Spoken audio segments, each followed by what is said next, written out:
Como ustedes saben, la clase pasada empezamos a desarrollar las dos formas en que se desarrolla o se manifiesta la consecuencia de derecho. Es decir, empezamos a hablar del derecho subjetivo y del deber jurídico. De la misma manera, pues el tema de derecho subjetivo ya quedó abarcado, vimos algunos ejemplos y corresponde el día de hoy empezar a desarrollar el tema de deber jurídico. Cuando hablamos del deber jurídico, tal como lo mencionamos al inicio, nos referimos a una de las dos formas en que se puede llevar a cabo o bien en que se materializa la consecuencia de derecho. Recuerden ustedes, como norma general, tenemos que una norma jurídica se compone o se integra de dos partes torales, el supuesto jurídico y la consecuencia de derecho. El supuesto jurídico, que son esas hipótesis o esas posibles conductas futuras, se puede materializar a través del hecho y del acto jurídico. Pero en el caso de la consecuencia de derecho, que no es otra cosa más que el resultado o bien la realización de las consecuencias previstas en la norma, la consecuencia de derecho se puede materializar de estas dos formas. Derecho subjetivo, que consiste en esa facultad que tiene una persona para hacer, para no hacer algo, o bien para exigirle a un tercero el cumplimiento de su obligación. Y por otro lado, el deber jurídico, la obligación o la prestación como tal.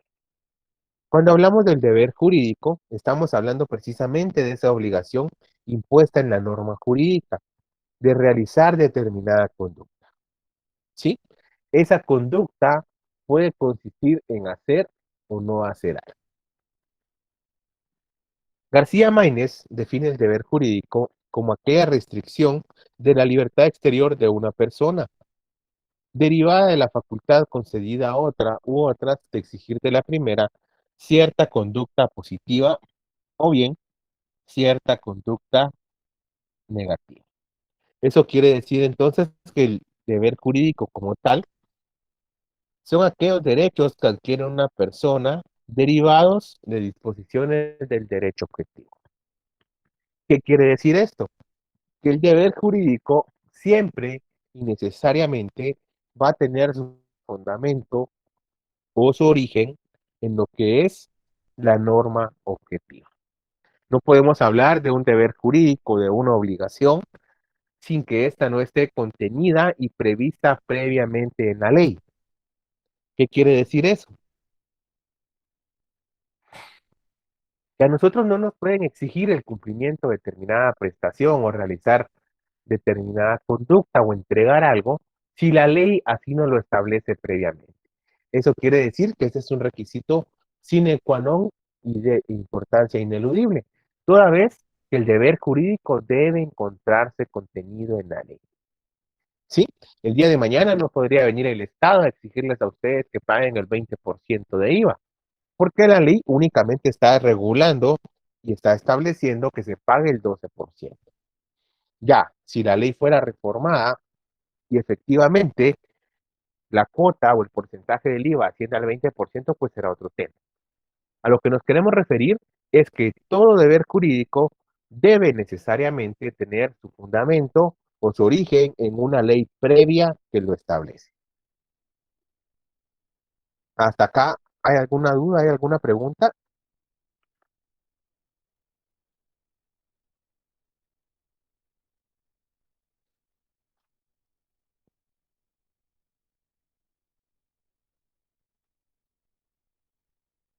¿Hay alguna duda? ¿Alguna pregunta?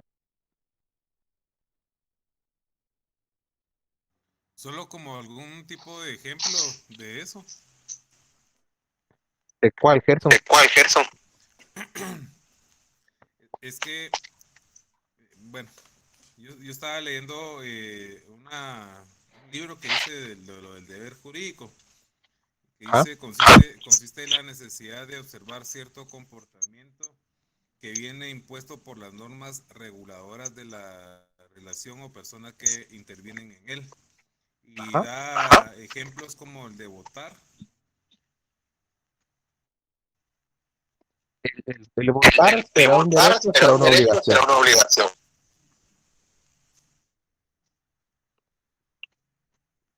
Es un derecho. Entonces no podríamos Entonces no hablar de un deber podríamos hablar de un jurídico. deber jurídico.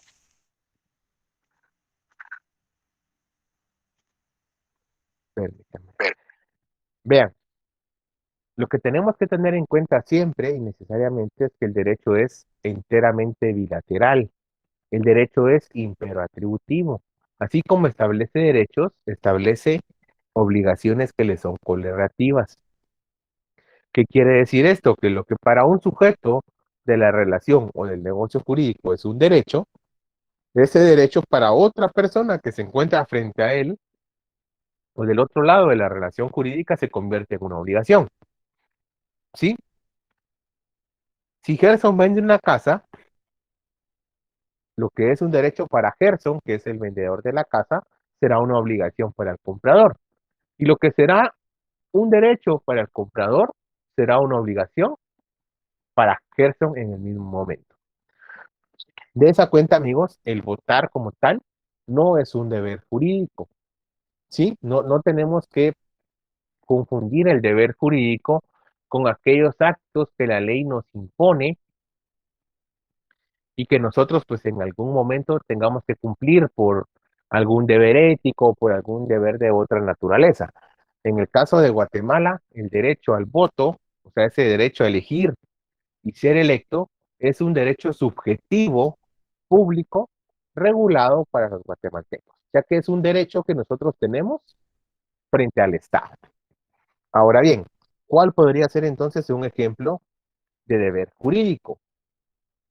La ley establece que el patrono que despida sin justa causa a su trabajador será sancionado, en este caso, o tendrá necesariamente que pagar eh, la indemnización universal, ¿sí? A lo que nosotros conocemos como el tiempo de servicio. Ese es un deber jurídico. Es una obligación que tiene una parte frente a otra. Eso quiere decir que lo que para el trabajador que ha sido despedido en forma injustificada es un derecho, para el patrono automáticamente se está convirtiendo en una obligación. Se está convirtiendo en una prestación o en una obligación que la ley le establece y que debe cumplir en favor de otra persona más. ¿Cuál podría ser otro ejemplo de un deber jurídico? La ley establece que cuando nosotros realizamos eh, la primera compraventa de algún inmueble, tenemos que pagar el 12% de IVA. ¿Sí? Esa facultad de comprar o no comprar es un derecho que tenemos. Es un derecho subjetivo. Podemos hacerlo o no podemos ejercitar. Sin embargo, al momento en que realizamos ese derecho subjetivo, sí estamos adquiriendo el deber jurídico de pagar el impuesto. En este caso, si es primera venta, el 12% de IVA, o si fuera segunda venta o una venta subsiguiente, el 3% de ISA. Esos serían, Gerson, algunos ejemplos de deber jurídico. Gracias. Ahora bien,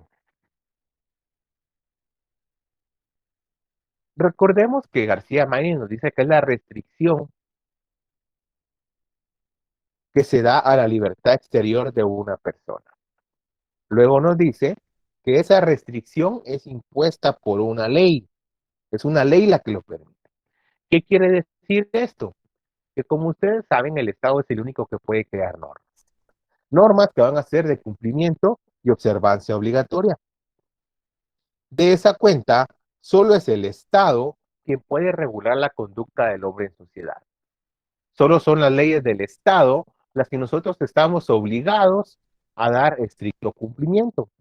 De esa cuenta, solo a través de una ley se puede normar y se puede restringir la conducta de las personas. La regla general establecida en el artículo 5 de la Constitución es la libertad de acción, ¿verdad? En pocas palabras, nosotros podemos hacer lo que la ley no prohíbe. Sin embargo, ese amplio margen de actuación en la esfera de las personas tiene ciertas restricciones. ¿Cuáles van a ser esas restricciones? Es lo que nosotros conocemos como deber jurídico.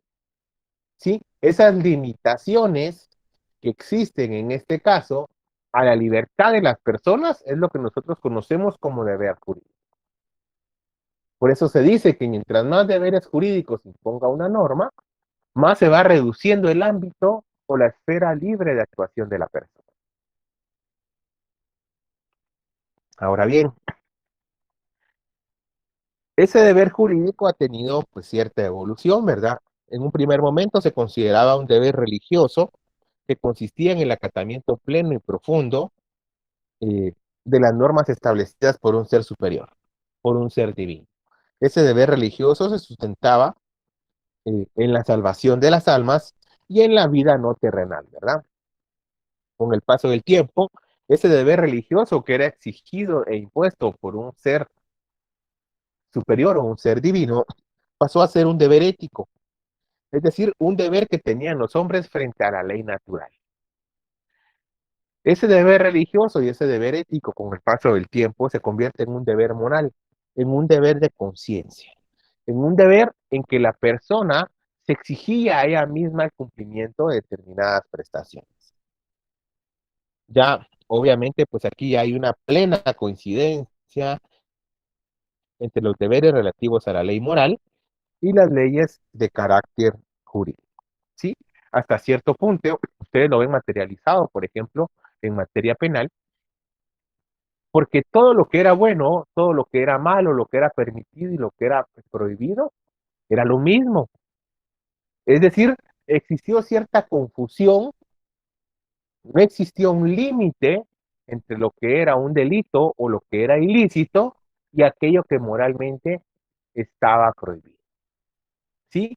Al punto que eran las mismas personas, los mismos sacerdotes o las personas encargadas del culto, las que además de llevar esa guía moral, además de llevar esa guía religiosa, eran las encargadas de ejercer justicia, en este caso, hacer el papel de los jueces hoy en día. A eso le conocemos en el derecho penal como la época de la venganza divina. Ese deber religioso, ético y moral, pues últimamente desemboca en lo que es un deber jurídico. Ya cuando hablamos de un deber jurídico, estamos hablando de esas obligaciones impuestas en la ley. Pero ojo, esas obligaciones no se imponen porque sí. Más bien son el resultado de haber realizado las conductas o haber omitido las conductas previstas en la norma. Eso quiere decir que el deber jurídico admite la tesis de la neutralidad moral. Es decir, el deber jurídico ya dentro de la cultura propiamente jurídica occidental es el sometimiento a la coacción establecida en la ley. ¿Sí? Porque recuerden, se produce automáticamente la consecuencia jurídica con el solo hecho de realizar la conducta prevista en la norma. Y que la realización de esa conducta prevista en la norma puede ser de dos formas. ¿Sí? Se puede manifestar a través de una acción o bien a través de una omisión. Y esto porque tal como lo hemos venido hablando y lo hemos manifestado, la persona puede actuar haciendo o dejando de hacer, dando o dejando de entregar. De esa cuenta, pues la ley, van a ver ustedes que ya regula ciertos elementos en el caso de la omisión, que ya pues propiamente van a escapar a lo que realmente es esa discrecionalidad que la ley nos permite para realizar y va a dar paso a cierto incumplimiento. Esto lo podemos ver manifestado, por ejemplo, en el caso de que un funcionario público en el ejercicio de su cargo tenga conocimiento de un delito y no dé el aviso correspondiente o no ponga la denuncia correspondiente ante las autoridades respectivas, pues aquí se tipifica una acción ilícita. Aquí se tipifica lo que conocemos como omisión de denuncia. Lo mismo sucede si encontramos a un niño desvalido y no le prestamos auxilio. Aquí estamos ante la omisión de asistencia. Cuando un padre ha sido sancionado o un padre ha sido condenado al pago de pensión alimenticia y deja de hacerlo, también si el padre no cumple por X o Y motivo, se encuentra ante el ilícito penal de negación de asistencia económica. Es decir, la ley sí sanciona en algunos casos ese desacato de la norma. Pero en términos generales, amigos, la conducta la persona la puede manifestar mediante una acción o mediante una omisión. Ahora bien, existen ciertas características propias del deber jurídico, la prestación o la obligación. La primera característica es el origen de su obligación. Cuando nos referimos al origen de su obligación, en este caso, pues ya estamos presuponiendo que previamente existe una norma jurídica. Es decir, el deber jurídico no existe porque sí, sino que va a tener sustento y fundamento legal en una norma jurídica previa que lo contiene y que lo regula. Eso quiere decir que el legislador tuvo que haber previsto con anterioridad todos aquellos deberes jurídicos que se le van a exigir a los sujetos de derecho. Ahora bien, eso a lo que nos lleva es a decir que el deber jurídico se fundamenta única y exclusivamente en la existencia de una norma jurídica positiva que la impone. ¿Sí? Y ojo, para que esta norma establezca un deber jurídico, pues la norma debe reunir dos requisitos, ¿verdad? Primero, que sea emitida por el órgano que la ley autoriza y faculta para ello. Y segundo, que se cumpla con los requisitos, el procedimiento y los plazos establecidos en la ley. Sí, esos son los dos requisitos indispensables para que esa norma contenga el deber jurídico. Ahora bien, otro aspecto que no deben perder de vista es el hecho de que para que un deber jurídico nazca, automáticamente tenemos que realizar la conducta regulada en la ley. ¿Sí? Realizar esta conducta mediante la acción se incorporan nuevos derechos subjetivos y nuevos deberes jurídicos.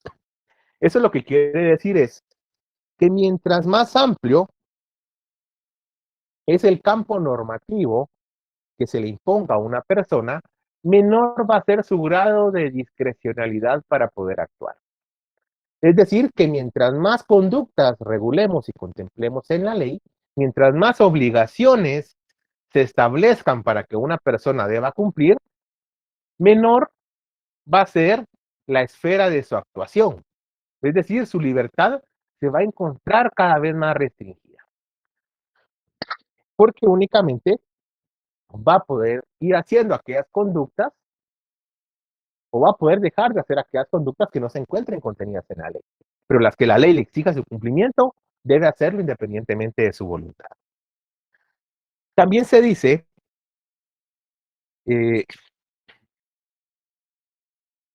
adicional a que mientras más obligaciones o más deberes jurídicos, menor será el ámbito de actuación o de la libertad de las personas. También se establece que el deber jurídico recae sobre un sujeto parcialmente artificial. ¿Sí?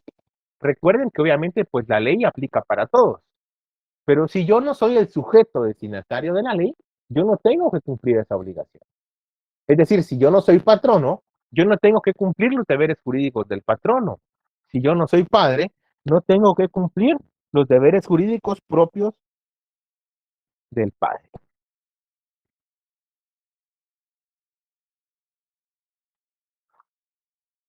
Entonces, amigos, cuando hablamos del deber jurídico, precisamente estamos hablando de esas obligaciones contenidas en la norma. Ojo, pero ya sabemos que las obligaciones tienen que fundamentarse previamente en la ley. Ya sabemos que las obligaciones, si no las cumplimos o no las acatamos voluntariamente, podemos ser sancionados, ¿sí? Hasta el punto de que nos impongan el cumplimiento forzoso de esa sanción. También sabemos ya que estos deberes jurídicos van destinados a estereotipos sociales, es decir, que únicamente van a estar obligados a cumplirlas aquellas personas que encuadren dentro del estereotipo que la ley ha establecido. Otro elemento importante es que el deber jurídico debe ser cumplido independientemente de la voluntad de la persona, porque la norma es de observancia general, la norma es de contenido permanente y de aplicación necesaria. Y por último, que mientras más obligaciones y más derechos jurídicos se regulen en la ley, menor va a ser el grado de actuación de la persona, porque va a haber limitada su conducta a únicamente lo que la ley no le exige. Estas serían las características del deber jurídico como tal. ¿Alguien tiene alguna duda, alguna pregunta con las características?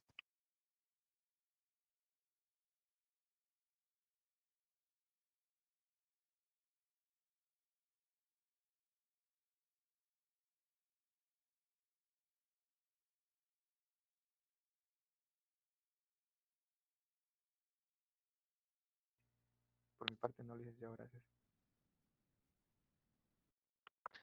No hay dudas, no hay preguntas, ¿seguros? Recuerden que sobre esto tenemos que hacer un laboratorio de repaso y ustedes tienen que entregar la tarea el día miércoles. Bueno, el deber jurídico o la obligación tiene distintas características. Jocelyn, Sí, licenciado, disculpe una pregunta. No me quedó claro la característica donde dice que recae sobre el sujeto parcialmente artificial.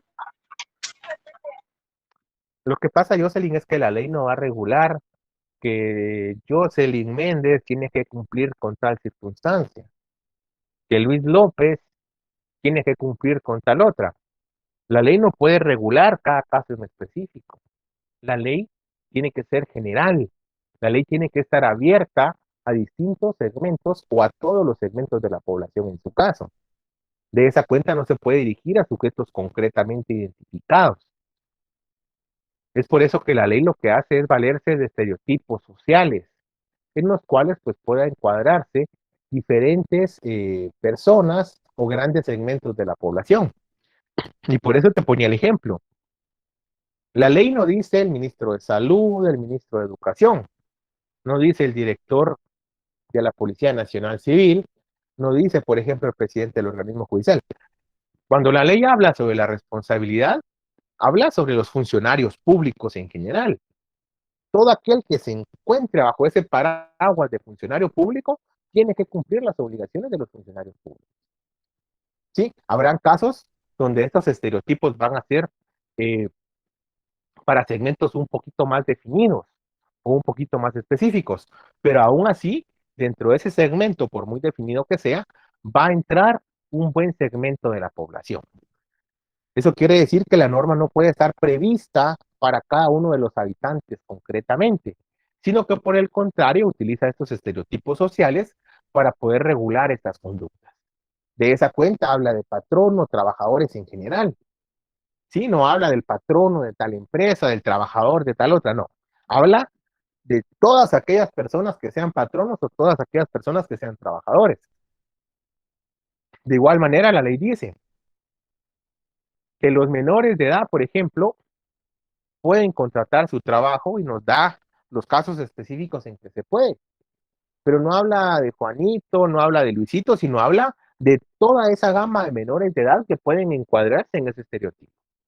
A eso se refiere con que se refiere a sujetos parcialmente artificial. No es un sujeto concreto, sino es un sujeto estereotipado socialmente. Gracias, licenciado. Quedó aclarada mi duda. Para servirte, Jocelyn. Vean entonces la clasificación. Por su naturaleza, nos encontramos ante el deber jurídico fundamental y el deber jurídico ordinario. Cuando hablamos del fundamental, nos estamos refiriendo a aquel deber jurídico que cada persona tiene por el simple hecho de serlo. Esto para con otros seres humanos, ¿verdad? Es decir, que su existencia no va a depender de su regulación en el ordenamiento jurídico, sino que estos deberes van a existir intrínsecamente a la persona. En el caso de los ordinarios, estos deberes jurídicos, su existencia y alcance sí va a depender de que se encuentren regulados en el ordenamiento jurídico. ¿Sí? No podemos hablar de un deber jurídico ordinario si este no se encuentra previsto en la ley. ¿Cuál puede ser un ejemplo? ¿Qué obligación tenemos nosotros con otras personas por el simple hecho de ser personas? ¿Qué deber jurídico tenemos? Ojo, aquel deber jurídico que no necesite de una regulación en la ley para que nosotros tengamos que cumplirlo. Por ejemplo, respetar la integridad física de otra persona. ¿Será que es necesario que una ley regule que debemos respetar la integridad física de una persona para que nosotros estemos obligados a respetarla? ¿O caerá por su peso de que tenemos que respetar la integridad física de la otra persona por el simple hecho de ser?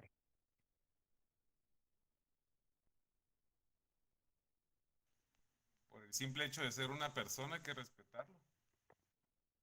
Exacto, Gerson. O sea, son situaciones que más allá de que si están o no reguladas en la ley, son obligaciones que tenemos para con otras personas, pero que no necesitan estar previstas en la ley. ¿Sí? Respetar la vida de otra persona. O sea, no se necesita que venga una ley expresamente y que proteja la vida. No se necesita que otra ley sancione el quitar la vida. Por el simple hecho de ser persona, yo estoy obligado para con todos ustedes a respetar su vida y no quitar. Ese podría ser un ejemplo de los fundamentales. En el caso de los ordinarios, tal como se les mencionaba, estos necesariamente tienen que estar regulados en la ley. Si no están regulados en la ley, no existen. ¿Cuál podría ser un ejemplo de esto? La Constitución Política de la República de Guatemala establece que solo el Congreso puede crear impuestos. Eso equivale, por analogía jurídica, a que todo impuesto debe estar contenido en una ley aprobada por el Congreso. ¿Sí? A mí no me pueden venir a exigir el día de mañana un impuesto que no está previsto en la ley. Y por eso es discutible, amigos. Yo no sé si ustedes se han fijado que cuando ustedes van al puerto San José, cuando ustedes van a Monterrico, cuando ustedes entran a la Antigua, por ahí ven ustedes a los policías municipales cobrándoles la entrada.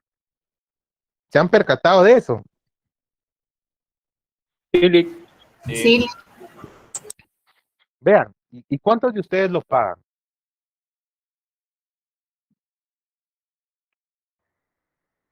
Si quiere entrar hay que pagar. Vean, pero la Corte de Constitucionalidad ya se pronunció en que estos son cobros ilegales, porque los impuestos únicamente los puede decretar el Congreso. Que lo sigan haciendo, de hecho, es un tema completamente diferente. Y tampoco es que nos vayamos a poner a pelear, ¿verdad? Porque después resultamos con multa o resultamos con alguna situación. Pero el punto es que esos no son cobros legales. La ley establece que solo el Congreso puede decretar impuestos. Este sería un ejemplo de un deber jurídico ordinario, porque yo no estoy obligado a pagar el impuesto que no esté contenido en la ley. ¿Sí? Por su actividad pueden ser originarios y derivados. Los originarios son aquellos deberes jurídicos que las personas deban guardarse mutuamente. Pero ojo, en este caso, los originarios se encuentran contemplados en la Constitución Política de la República de Guatemala. ¿Sí? Los originarios son como los primarios, son los principales. Estos son los que se encuentran contenidos en la Constitución Política de la República de Guatemala. En el caso de los derivados, son todos aquellos deberes jurídicos que se dan como producto de la aplicación individualizada de los deberes jurídicos contenidos en la Constitución. ¿Sí? Es decir, los originarios los encontramos regulados en una Constitución. Los derivados no se encuentran previstos exclusivamente en la Constitución, sino que únicamente son una derivación de esos que sí se encuentran regulados en la ley, en este caso en la Constitución. ¿Cuál podría ser un ejemplo de un originario? ¿Cuál podría ser un ejemplo de un originario? El Estado está obligado a garantizarnos la seguridad. El Estado está obligado a garantizarnos educación, a garantizarnos salud. ¿Sí? Por ejemplo, el respeto a la propiedad privada, ¿verdad? Ahora bien, ¿cuál podría ser un ejemplo de un derivado? Un ejemplo de un derivado podría ser el deber jurídico que se tiene de prestar alimentos, el deber jurídico que se tiene de respetar la vida y la integridad de los menores de edad. ¿Sí? Otro ejemplo puede ser por el caso, digamos, de que el registro general de la propiedad, en este caso el Estado, está obligado a garantizar la propiedad que yo inscrito en él. ¿A qué quiero llegar con esto? El derecho de propiedad está regulado en la Constitución. ¿Sí? El derecho de propiedad está garantizado en la Constitución. Pero ese derecho que yo tengo de disponer libremente de mis bienes como a mí me parezca, no se encuentra regulado en la Constitución. De esa cuenta, la obligación que tiene el Estado de respetar que yo disponga libremente de mis bienes se deriva exclusivamente de ese derecho de propiedad regulado en la Constitución en el artículo 38 y 39. Otro ejemplo, ustedes ven que tanto en el 38, en el 39 y en el 42 se regula lo que es la propiedad privada, perdón, y también se regula lo que es la protección de los derechos de invención. ¿Sí? Aquel inventor tiene derecho a que se garantice y se proteja su obra. Sin embargo, todos los cantantes y los compositores tienen derecho a que por cada vez que su canción se reproduzca en un medio de comunicación o en una radio, a percibir por cierta retribución por cada vez que suena, ¿verdad? ¿Qué quiere decir eso? Que las emisoras de radio y los medios de comunicación tienen el deber jurídico de pagar al artista o al compositor, en su caso, por cada vez que la canción suena en ese medio de comunicación, en esa radio. Ese pago económico no está previsto en la Constitución. La Constitución únicamente regula el derecho de propiedad privada y el derecho de invención. Pero ya esa retribución económica o la obligación que tiene de pagarla quien utilice mi invento, eso ya es un deber jurídico derivado, porque se deriva o se produce, se deslinda de la aplicación individualizada que se tiene en este caso de los derechos protegidos en la Constitución. Aníbal. Sí, sobre ese tema, sé que ahorita no es el tema, por favor lo platicamos después, pero sí le quería preguntar en qué paró un proceso en que un grupo, creo que la Cámara de Comercio, quería volarse esas retribuciones. La verdad lo desconozco, Aníbal. Ok, porque conocía a quien colocó la acción en contra, en Corte de Constitucionalidad, y ahí me quedé en la historia, que me queda la No, duda, porque yo soy compositor, de hecho, y por eso sé que en plataformas en línea me pagan, pero aquí en Guatemala estoy seguro nunca lo van a hacer. Bueno, al menos que no, o sea, hagan las tendrías, formas tendrías que correspondientes. exigirlo, ¿verdad? No, no, Sí, digamos, el derecho sí está previsto y todo eso está regulado en la Ley de Derechos de Autor y Derechos Conexos. Ya ok, ok. está, por ejemplo, el contrato de fonograma, el contrato de reproducción de obra, etcétera. Pero, digamos, lamentablemente, cuando un derecho contenido en la ley no es acatado, lo que tenemos que hacer es iniciar los procesos correspondientes, ¿verdad? Ok, ok. Muchas gracias. Para servirte. Vean entonces, otra de las clasificaciones del deber jurídico se da por su relación con el Estado. Por su relación con el Estado, tenemos deberes jurídicos públicos y deberes jurídicos privados. En el caso de los deberes jurídicos públicos, estos son aquellas obligaciones que los particulares tienen frente al Estado y que de la misma manera el Estado tiene frente a los particulares. ¿Sí? ¿Qué obligación tengo frente al Estado? Pagar impuestos. ¿Qué otra obligación tengo frente al Estado? Defender a la patria cuando me sea requerido. Eso lo regula la Constitución. Ahora bien, ¿qué obligaciones tiene el Estado frente a nosotros? Garantizarme salud, garantizarme seguridad, garantizarme educación, etcétera, ¿verdad? En el caso de los privados, estos deberes jurídicos lo tienen los particulares entre ellos, o bien puede ser entre los particulares y el Estado cuando actúan en igualdad de condiciones, es decir, cuando el Estado no actúa como un sujeto superior. ¿Cuál podría ser algún ejemplo? Una compraventa.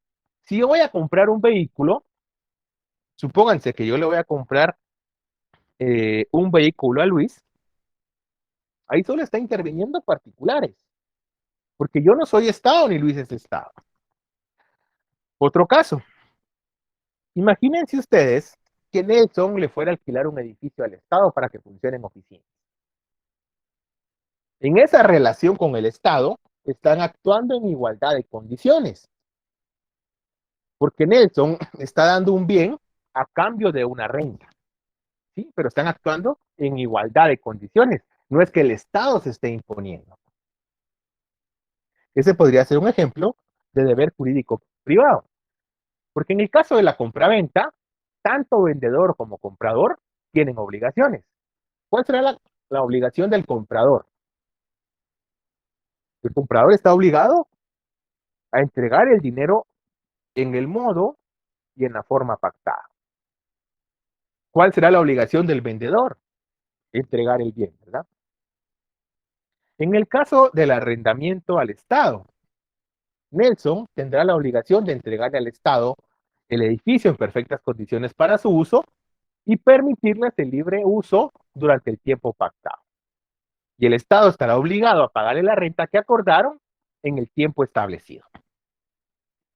Esos son deberes jurídicos privados. Atendiendo al sujeto del derecho, pueden ser relativos y absolutos. Los deberes jurídicos relativos son aquellas obligaciones que una persona tiene producto de una relación jurídica frente a otra. Por ejemplo, el mutuo. Mutuo es esa institución jurídica que nosotros conocemos como préstamo. En el caso del mutuo, si yo voy con Banrural a pedir 100,000 quetzales porque quiero construir mi casa, ojo, ¿yo con quién me estoy obligando? Con el banco. Con el banco, pero ¿con cuál banco? Banco 617, 19. En este caso específico me estoy obligando únicamente con Banrural. Es decir, el deber jurídico, la obligación, yo la adquiero frente a Banrural. Y de la misma manera, Banrural adquiere una obligación frente a mi persona. Eso es un deber jurídico relativo.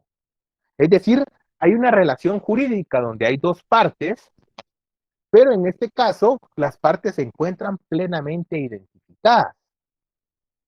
¿Sí? Supónganse ustedes que Rosalind choca el carro de Paola.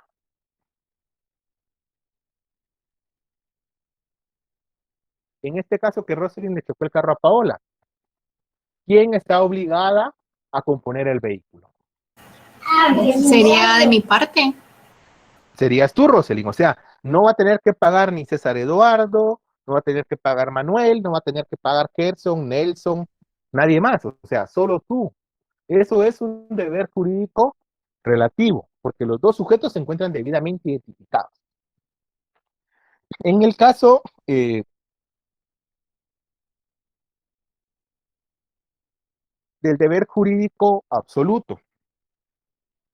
En el caso del deber jurídico absoluto, pues estos deberes jurídicos van a obligar a todos los miembros de la sociedad frente al derecho de una persona concreta. O bien, esta persona puede exigirle a todos los miembros de la sociedad que cumplan esta obligación. ¿Cuál podrá ser un ejemplo de esto? Un ingenio o una constructora grande con un empleado. No, Luis, porque en este caso, ese sería un ejemplo, digamos, bueno, no hay un ejemplo como tal, pero en el caso de que estuviera una constructora X o un ingenio X frente a un empleado y lo despidió injustificadamente, ese deber jurídico de pagar el tiempo de servicio existe. Pero ojo, los dos sujetos se encuentran identificados, tanto la constructora como el trabajador al que se despidió. O sea, no es que la constructora le vaya a poder pagar a cualquiera, no, le va a pagar únicamente al que despidió injustificadamente. Y lo mismo sucede con el trabajador. El trabajador únicamente le va a poder exigir a quién, a todas las constructoras, le va a poder cobrar al Estado, al IX, no, únicamente a la constructora que lo despidió. Ese sería un ejemplo de los relativos. En el caso de los absolutos, vean, la Constitución establece la inviolabilidad de la vivienda. ¿Sí? Nadie puede entrar en mi casa si yo no lo autorizo. En resumidas cuentas, eso es. Ojo, yo le puedo exigir a toda la sociedad y a toda la población guatemalteca que no entren a mi casa sin mi permiso. Ese es un deber jurídico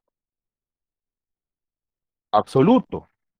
¿Por qué? Porque todos los miembros de la sociedad estamos obligados a no entrar a la casa de Nelson sin permiso de Nelson. ¿Sí? ¿Me explico? Otro ejemplo. La famosa inviolabilidad de la correspondencia. ¿Sí? Lo que establece la inviolabilidad de la correspondencia es que solo el titular del derecho pues, pueda conocer su correspondencia. ¿Qué quiere decir eso? Que cada uno de nosotros le podemos exigir a toda la población que no lea nuestra correspondencia, que no lea nuestros mensajes, que no lea nuestros correos, que no lea nuestros documentos. Lo mismo sucede con el principio de presunción de inocencia. Toda persona es inocente hasta que en un proceso legal y en una sentencia firme se declara lo contrario. Eso quiere decir que no importa si a mí me agarran con la pistola, si no importa si todavía tengo manchas de sangre en el cuerpo, no importa que todavía tenga pólvora por el estallido del disparo en la mano y que me hayan hecho la prueba, no importa que el muerto esté frente a mí, que haya un video que yo estoy disparando. ¿Sí? Yo soy inocente hasta que una vez hayamos terminado el proceso y la sentencia esté firme, se ha demostrado lo contrario. Eso quiere decir que toda persona tiene derecho a exigirle a toda la población de que se respete su presunción de inocencia. Por eso es que la ley establece los famosos jurados de imprenta. ¿Sí? Ustedes comúnmente van a ver que estos procesos se entablan contra el periódico, por ejemplo. ¿Sí? Las personas que salen en el peladero alegan esto, ¿verdad? De que ellos son inocentes hasta que se demuestre lo contrario. Y lo que hacen es demandar al periódico. Estos son ejemplos de deberes jurídicos absolutos. También tenemos deberes jurídicos atendiendo a la voluntad de las personas. Por voluntad propia, los deberes jurídicos se van a hacer efectivos a través de la voluntad de las personas. Es decir, libremente las personas van a crear, van a modificar, transmitir o extinguir obligaciones. Y en el caso de los deberes jurídicos por disposición de la ley, aquí vamos a excluir la voluntad de la persona. Es decir, no importa la voluntad de la persona, porque independientemente de ello, la norma jurídica establece la obligación que tengamos que cumplir. Les pongo un ejemplo de cada uno. Por voluntad propia. ¿Sí? Si yo voy a Claro a contratar internet residencial, ojo, yo me estoy comprometiendo a que por cierto plazo y por determinado plazo, yo le voy a pagar a Claro una cantidad de dinero. A cambio de internet residencial, ¿verdad? Pero si con esto de que a Claro se le va la señal, de que no hay luz, de que el internet nunca funciona, yo me desespero, llego con Claro y no encuentro solución, yo decido dejar de pagar. Ojo, yo voluntariamente adquirí una obligación mediante un contrato. ¿Sí? Este es un ejemplo de por voluntad propia, porque yo me obligué libremente mediante un contrato. Sí, de esa cuenta se dice que cuando son por voluntad propia, regularmente lo vamos a ver que estas obligaciones nacen producto de un contrato o bien de una manifestación unilateral de voluntad. En el caso de un deber jurídico por disposición de la ley, tenemos el caso del pago del impuesto. Sí, no importa que yo quiera, que no quiera pagar, que esté de acuerdo, que no esté de acuerdo, que conozca o no conozca que tengo que pagar impuestos. La ley me establece y me manda que tengo que cumplir con el impuesto. Otro aspecto importante, la ley regula, en el caso, por ejemplo, del IVA, que el que vende, ojo, ustedes saben que todo precio lleva implícito el IVA, ¿verdad? Eso quiere decir que el que vende es el obligado a pagar el impuesto, en este caso. Yo no puedo venirle a decir a la SAT, mire, pero es que fíjese que yo se lo vendí, pero no le cobré el impuesto a la persona. No, del precio que yo cobré, tengo que pagar el impuesto, porque todo precio va implícito en el precio. Otro ejemplo, por disposición de la ley, es el hecho de que, pues ustedes saben que el DPI tiene una vigencia de 10 años, ¿verdad? Pasados los 10 años, yo estoy obligado a renovar mi documento personal de identificación. Lo mismo sucede si yo lo pierdo o lo extravío. Yo estoy obligado a sacar un nuevo documento personal de identificación. Si yo tengo alguna modificación en mi estado civil, imagínense que yo pasara de soltero a casado, no importa que el DPI esté vigente, yo tengo que sacar un nuevo documento personal de identificación y actualizar mi estado civil. ¿Sí? Esos son deberes jurídicos por disposición de la ley. ¿Alguien tiene alguna duda? ¿Tiene alguna pregunta?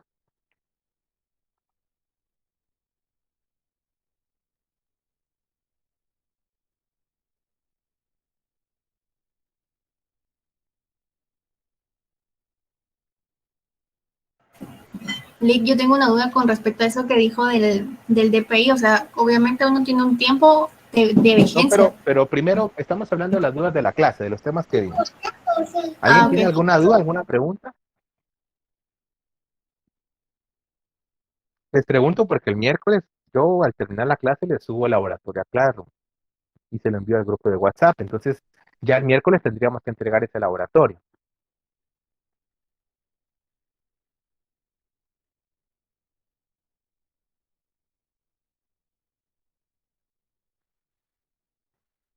¿No hay dudas? ¿No hay preguntas? ¿Estamos seguros? Vean entonces, el laboratorio, tal como se los había adelantado la clase anterior, va a consistir en dar un ejemplo de cada una de las circunstancias que se les pida. En este caso vamos a dar un ejemplo de cada una de las manifestaciones del derecho subjetivo, que saben ustedes que son 4. Vamos a dar un ejemplo de cada una de las distintas clasificaciones del derecho subjetivo y un ejemplo de cada una de las distintas clasificaciones del deber jurídico. ¿Sí? Eso quiere decir que vamos a dar un ejemplo del deber jurídico público, uno del deber jurídico privado, uno del relativo, uno del absoluto, y así, ¿verdad?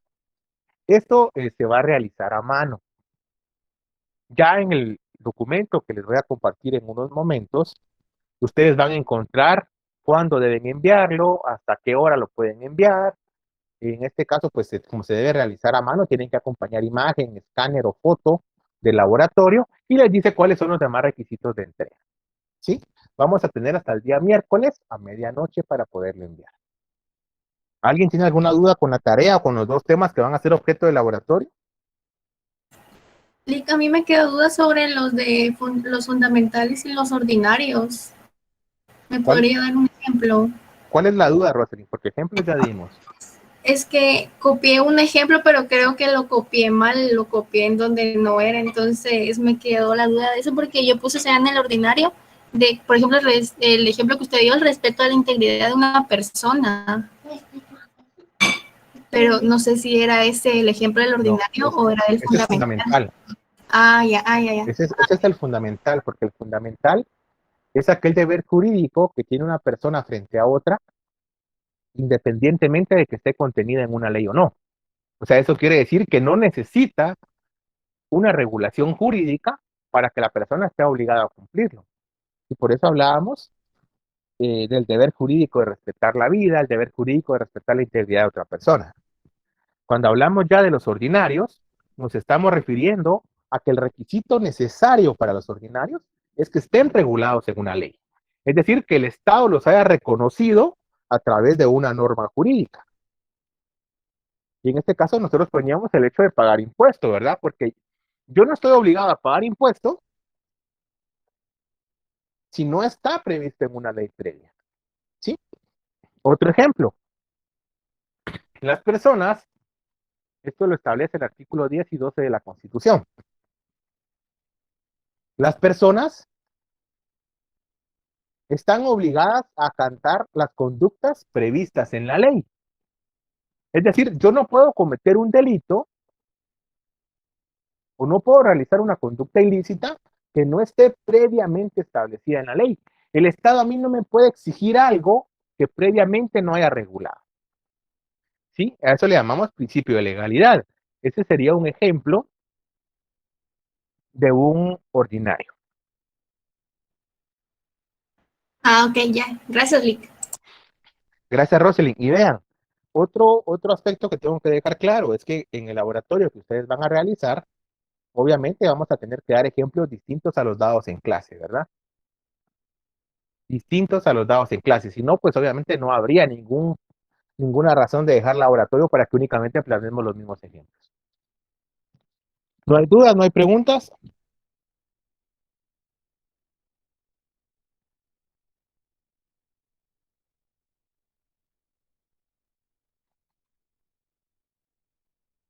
Bueno, si no hay dudas, no hay preguntas. Rosalind, ¿cuál era su duda? ¿El DPI? Gracias, Lick. Era sobre eso. Por ejemplo, si a mí se me pasó ya la vigencia de tener el DPI, por ejemplo, si yo no lo voy a renovar, me ponen multa por eso. Depende.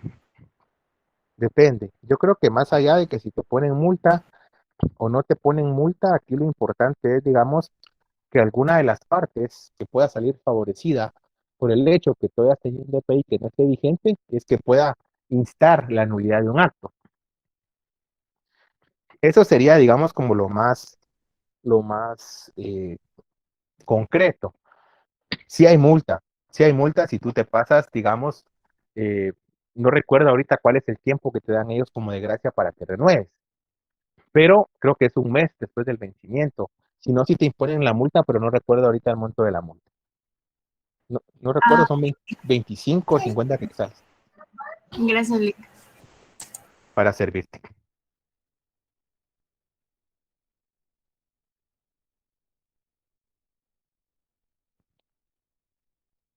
Bueno, amigos, entonces si no hay dudas, no hay preguntas, yo en unos momentos les subo a Classroom y también les mando por WhatsApp cuál va a ser el laboratorio que vamos a entregar el día miércoles.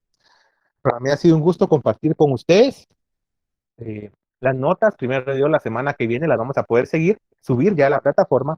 El inconveniente que tengo es eh, que yo me hice cargo de otra sección de un catedrático que falleció y entonces, digamos, no me han generado los permisos todavía para las dos secciones. Entonces me dijeron que esta semana que viene se solventa y como aún estamos en tiempo, pues esperaría esta semana estarle compartiendo ya cuáles son las notas del curso a cada uno de ustedes. De igual manera, aquellas personas que tienen examen extraordinario, ya la siguiente clase yo voy a dar instrucciones de cómo vamos a proceder con estas personas y que obviamente pues son aquellas que justificaron debidamente la solicitud del mismo. Hasta acá llegamos hoy. Les deseo una bendecida noche, que tengan un fin de semana reparador. Cualquier duda saben que quedo a las órdenes. Hoy no va a ser necesario que demos asistencia. Nos vemos hasta la siguiente clase del miércoles. Feliz noche. Feliz noche, Luis.